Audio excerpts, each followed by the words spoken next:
Okay, we've all seen that video, Right? that girl who draws her lips on very big and says, "Am I doing it right, Kylie Jenner?" But then a bunch of other people are like stitching that girl and making fun of her because apparently she's also selling a lip kit to do exactly what Kylie claimed, but she didn't want to make the fillers. But what if I told you that there is a way to make it look sorta good?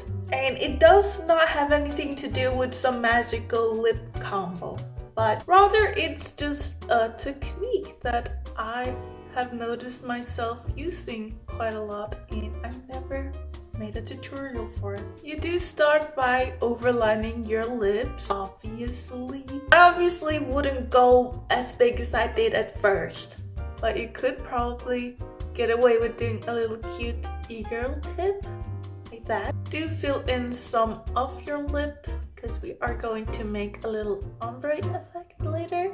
Then just on the top and bottom, you're gonna go in with a darker brown.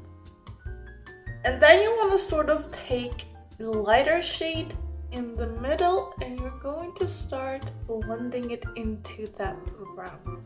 Now, as you can see, you can still see the Cupid's bow quite well, but that's where the lip gloss comes in. This is a lip gloss by MAC in Very Go Lightly shade, and you want to put it right on your Cupid's bow and some on the bottom.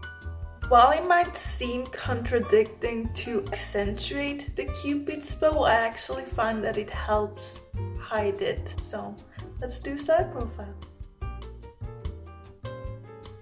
And here it is with just a little bit of makeup to make it look a little more coherent. Obviously, you don't have to use the same shades I did, but what do you think? Would you try this? Let me know. Bye!